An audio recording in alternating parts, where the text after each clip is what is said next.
Good afternoon, students. How are you all? I hope you all are fine. Dear students, last time we studied about salts and their types. Salts क्या होते हैं, उनकी types क्या होती है, acidic salt, basic salt, neutral salt, और कैसे identify करेंगे किस एसिड और किस बेस से हम साल्ट को बना सकते हैं और किस एसिड या बेस से पार्टिकुलर साल्ट बना हुआ है, इसके बारे में हम ऑलरेडी डिस्कस कर चुके हैं. नाउ अभी अब तक हमने स्टार्टिंग से जो पढ़ा है, हम ये पढ़ते हैं कि all acids have similar chemical properties and all basis have similar chemical properties. Acid जो होते हैं वो सॉर इन टेस्ट होते हैं, बेसिस जो होते हैं बिटर इन टेस्ट होते हैं. क्वेश्चन ये उठता है कि सभी एसिड्स की सिमिलर केमिकल प्रॉपर्टीज जो होती है, क्या कारण है कि वो सिमिलर केमिकल प्रॉपर्टीज होती है, क्या कारण है कि बेसिस के अंदर सिमिलर केमिकल प्रॉपर्टीज होती हैं.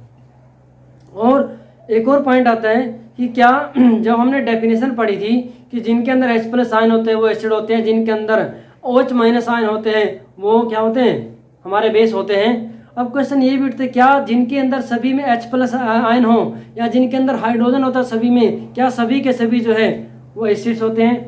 जिनके अंदर OH होता है क्या सभी के सभी बेस होते हैं. तो उस चीज़ को हम स्टडी करेंगे. हम जो है हमने स्टार्टिंग में ये भी पढ़ा है कि all acids react with metals to give salt and hydrogen gas.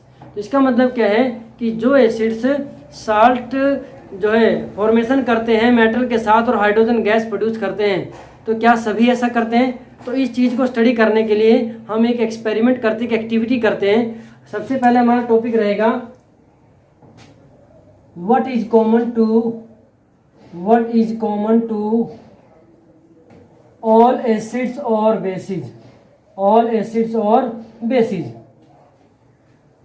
तो इसी क्वेश्चन का आंसर फाइंड आउट करने के लिए let us do an activity. हम एक एक्टिविटी करते हैं. तो डियर स्टूडेंट देखें, एक हमने क्या लिया है, बीकर लिया है और इसके अंदर हमने क्या कर रखा है, एक कॉर्क को रखा हुआ है और कॉर्क में 2 आयरन नेल जो है वो क्या कर रखी है, इसके अंदर लगा रखी है. And these iron nails are connected with 2 connecting wires. इनको 2 कनेक्टिंग वायर्स के साथ कनेक्ट कर रखा है. यहाँ पर की लगा रखी है और बीच में हमने क्या लगा दिया, एक बल्ब लगा दिया है. फिर एक्टिविटी में क्या है, टेक 4 सॉल्यूशंस हम लेते हैं HCl, H2SO4, glucose and alcohol. इन चारों को लेते हैं and try to do experiment. Listen carefully. Firstly we are taking HCl aqueous लेते हैं, वाटर की फॉर्म में लेते हैं. वाटर के साथ मिक्स करके HCl एक्वस को हमने लिया एंड की को ऑन किया. Then what we found that this bulb present in electric circuit glows. ये बल्ब क्या करता है, ग्लो करता है, जलता है बल्ब. कब, जब हमने यहाँ पर डाइल्यूट HCl या डाइल्यूट H2SO4 सॉल्यूशन लेते हैं तो ये बल्ब ग्लो करता है. What happens when we use glucose and alcohol. जब हम ग्लूकोज या अल्कोहल लेते हैं, ग्लूकोज या फिर अल्कोहल में लेंगे इथेनॉल C2H5OH. इथाइल अल्कोहल भी ले सकते हैं, इथेनॉल बोलते हैं इसको. ग्लूकोज का फॉर्मूला होता है C6H12O6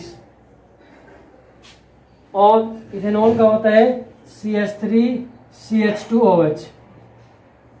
तो डियर स्टूडेंट्स, जब हम ग्लूकोज या इथेनॉल को लेते हैं and repeat the same activity, current supply करते हैं, देन व्हाट वी फाउंड, हमें क्या मिलता है, we see that in case of glucose and alcohol this bulb does not glow. Glucose और इथेनॉल के केस में, अल्कोहल के केस में ये बल्ब ग्लो नहीं करता. तो इसका कारण क्या है कि जब हमने, अब इसी के बेस पर हम बोलते हैं कि एसिड्स जो है उनमें क्या कॉमन है, बेसिस में क्या कॉमन है. आंसर क्या है, पहले तो एक्टिविटी का कंक्लूजन लिखते हैं. In case of dilute HCl and dilute H2SO4. Bulb glows, whereas in case of glucose and ethanol,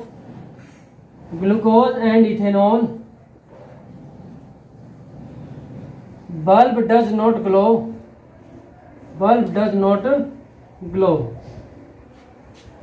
ये तो है इसका ऑब्जर्वेशन। कंक्लूजन क्या है, कारण क्या है? This is because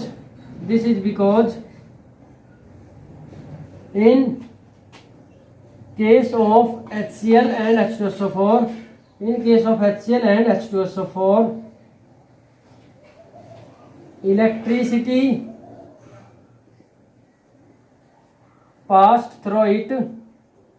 electricity passed through it when water is added to acids. These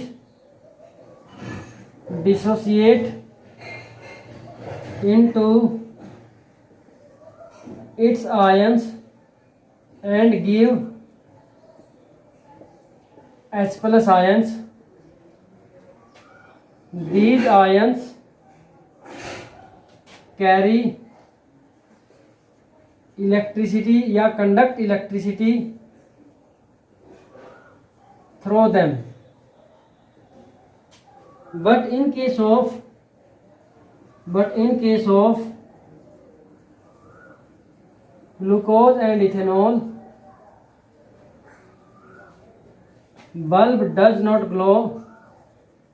bulb does not glow because क्यों ग्लो नहीं करता? Because these do not dissociate into their ions, and these do not give H+ or OH- ions. तो ये दोनों जो है glucose और ethanol H+ और OH- आयन प्रोड्यूस नहीं करते, इसीलिए ये जो है इलेक्ट्रिसिटी कंडक्ट नहीं करते। उनके केस में बल्ब ग्लो नहीं करता। बट एसिड जो है H+ आयन जो है वाटर में डिजोल्व करने के बाद प्रोड्यूस करते हैं, और ions are the conductors of electricity, carrier of electricity, जिस वजह से क्या है वो इलेक्ट्रिसिटी को कंडक्ट करते हैं और बल्ब ग्लो करते हैं। Next, what happens to acids और बेस। नेक्स्ट है व्हाट हैपन्स टू एसिड्स और bases in water. Very important है ये भी। व्हाट हैपन्स टू एसिड्स और बेसिस इन वाटर। तो डियर स्टूडेंट, हमने स्टार्टिंग में एक स्टेटमेंट बोली थी कि जब भी हम एसिड या बेस को डिफाइन करते हैं, acids are those substances which give H+ ion when dissolved into water, and bases are those substances which give OH- ion in when dissolved in water. तो हमने ये वर्ड क्यों यूज किया कि जब एसिड या बेस को वाटर में डिजोल्व किया जाता है तभी वो एसिडिक या बेसिक प्रॉपर्टी शो करते हैं। तो ये हम इस टॉपिक में अब हम पढ़ेंगे कि ऐसा क्यों है कि H+ आयन और OH- आयन जो है एसिड्स के या बेस के वो वाटर में ही क्यों प्रोड्यूस होते हैं। तो इसी चीज़ को स्टडी करने के लिए हम क्या करते हैं, एक एक्टिविटी करते हैं। ध्यान से देखेंगे। इसमें हमने क्या किया, टेस्ट ट्यूब ली है। टेस्ट ट्यूब के अंदर NaCl सॉल्यूशन लिया है। यहाँ पे क्या NaCl aqueous, sorry NaCl aqueous नहीं, NaCl सॉलिड लिया है हमने। फिर उसको, और इसमें हमने क्या ऐड किया है, डाइल्यूट H2SO4 इसके अंदर ऐड किया है। और इसमें से फिर हमने ये देखना है कि जब NaCl लिया है, NaCl के अंदर H2SO4 ऐड किया, तो क्या इसमें से जो है किसी गैस के बबल्स बाहर निकलते हैं। NaCl जो है एक्वस लेंगे, NaCl एक्वस लेंगे, यहाँ पर सॉलिड नहीं, NaCl एक्वस लेंगे। तो रिएक्शन क्या होगी, NaCl aqueous plus H2SO4 dilute. तो क्या होगा यहाँ पर, यहाँ से बनेगा Na2SO4 प्लस HCl गैस, क्या बनेगा? HCl गैस बनेगा। रिएक्शन को बैलेंस नहीं किया, बैलेंस करेंगे 2, यहाँ पे 2 HCl और ये आपका बन जाएगा Na2SO4 प्लस 2 HCl गैस। इसका मतलब जब ये एक्सपेरिमेंट होगा तो इस एक्सपेरिमेंट में यहाँ से H2 गैस नहीं HCl गैस जो है वो बाहर रिलीज होती है, एस्केप होती है। अब HCl गैस को टेस्ट करने के लिए हमने इसके नेचर को टेस्ट करने के लिए यहाँ पर हमने लिया है ड्राई लिटमस पेपर। क्या लिया है? Dry litmus paper. भाई HCl है, गैस है, और ड्राई लिटमस पेपर लिया है। तो HCl गैस को ड्राई लिटमस पेपर के ऊपर जब हम पास करते हैं देन व्हाट हैपन्स, हम देखते हैं कि there is no change in colour of litmus paper. Litmus paper के कलर में कोई चेंज नहीं होता है। बट सेकेंड केस में अगर हम सेम एक्सपेरिमेंट कर रहे हैं और अब की बार हमने सेम एक्सपेरिमेंट किया, यहाँ से बबल्स रिलीज हुए थे गैस के, HCl गैस के। अगर हम सेम एक्सपेरिमेंट करें और यहाँ से बबल्स रिलीज हो और यहाँ पर अब की बार वेट लिटमस पेपर लिया जाए, क्या लिया जाए? वेट लिटमस पेपर लिया जाए, then what we see that there is change in colour of litmus paper. Litmus paper के कलर में चेंज आ जाता है। तो ऐसा क्यों होता है कि लिटमस पेपर के कलर में चेंज क्यों आता है? Because in presence of water, wet litmus paper हो गया, वाटर की प्रेजेंस होगी, तो वाटर की प्रेजेंस में क्या होगा? जो HCl है it will dissociate into its ions. कैसे डिसोसिएट होता है? देखो HCl है, गैस थी, प्लस H2O लिक्विड है, तो यहाँ से हम देखेंगे H3O plus ion plus Cl minus ion बन जाता है।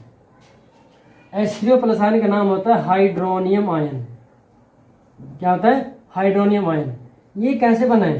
देखो जो HCl जब वाटर में डिजोल्व किया तो H प्लस और Cl माइनस आयन, तो एक्चुअल में ये H प्लस और Cl माइनस आयन में टूटता है।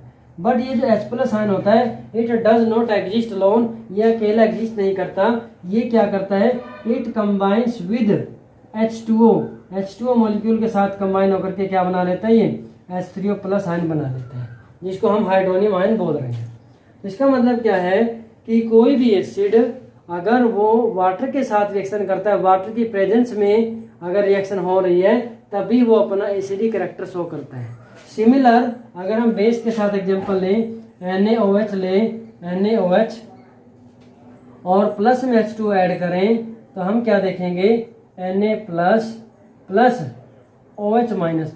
अब देखो NaOH प्लस H2 है यहाँ से, और यहाँ पर हम क्या लिख सकते हैं? NaOH प्लस H2O से हम देखेंगे इसको H2O लिक्विड लिख दो, यहाँ पर हो जाएगा Na प्लस एक्वस और यहाँ पे क्या हो जाएगा? Na plus OH minus aqueous. या तो इस रिएक्शन को कैसे लिख सकते हैं? NaOH aqueous. NaOH एक्वस का मतलब यही है, NaOH को वाटर में डिजोल्व किया है तो it will give Na plus AQ plus OH minus AQ। तो इसका मतलब है NaOH बेस है, तो बेस ने क्या रिलीज किया है? OH माइनस आयन को रिलीज किया है। तो OH माइनस आयन तभी रिलीज होता है कब? जब वाटर की प्रेजेंस है। अगर वाटर की प्रेजेंस नहीं होगा तो OH माइनस आयन रिलीज नहीं होगा। नेक्स्ट अगर हम बात करें MgOH होल ट्वाइस की, मैग्नीशियम हाइड्रोक्साइड की, तो इसमें भी अगर वाटर ऐड करें तो ये टूट जाएगा Mg2 plus aqueous plus twice of OH minus aqueous. तो ये भी आयन में टूटता है just because of presence of water. इसका मतलब क्या है? व्हाट हैपन्स टू एसिड्स और base in water? In water acids and bases dissociate into their ions and H plus ions mixed with H2 molecules and form H3O plus ion. और H plus ion अकेला exist नहीं करता है, H3O plus ion की presence में वो form में present रहता है। ये आपको समझ में आ गया होगा। यहाँ से एक क्वेश्चन आता है इंपॉर्टेंट, ये जो मैंने आपको करा दिया है, बस थोड़ा बताना है आपको अभी।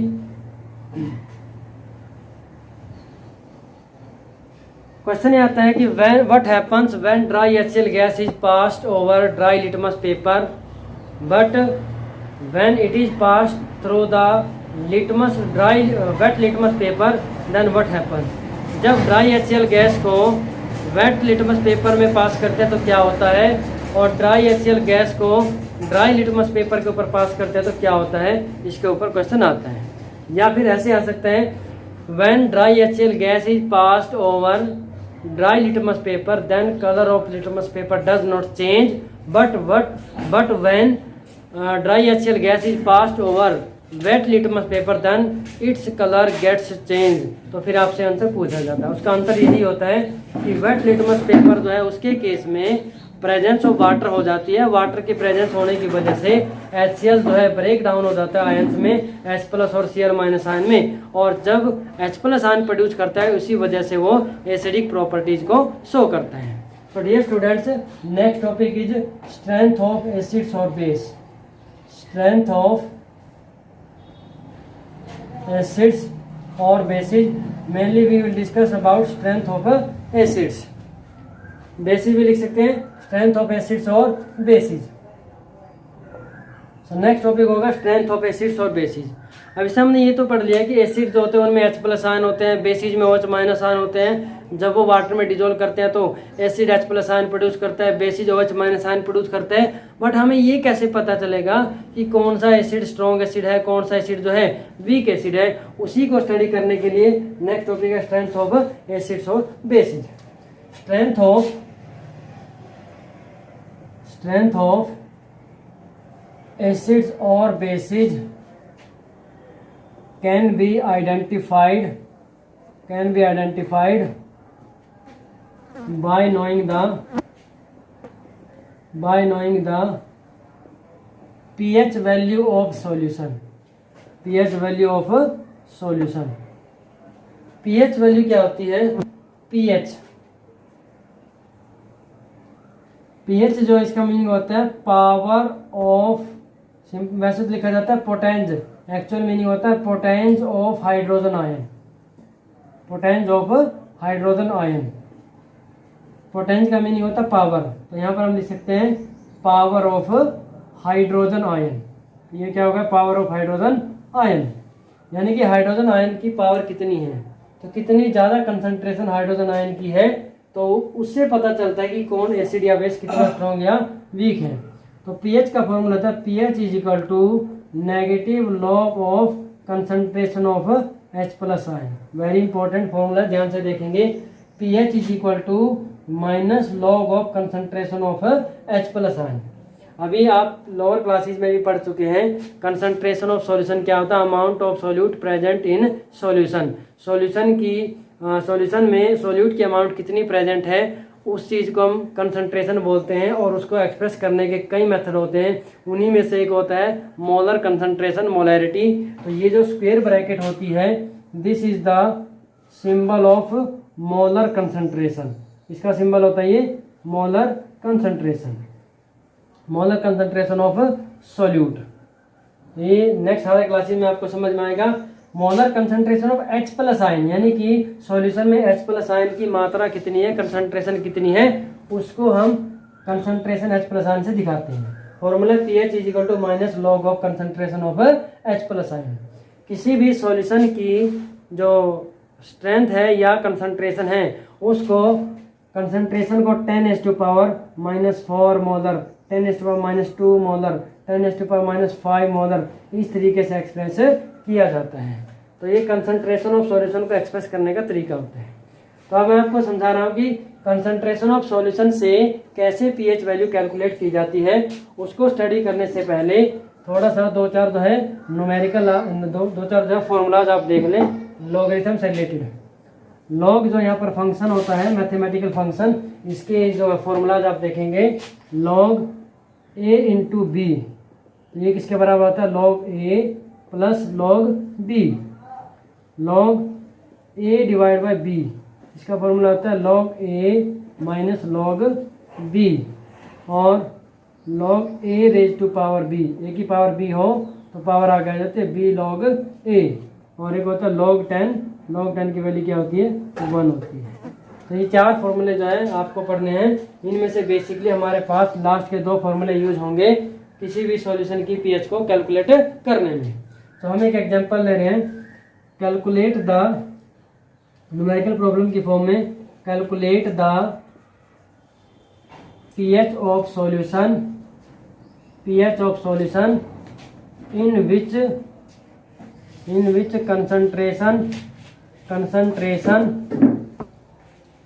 of H plus ion is 10⁻⁴ molar.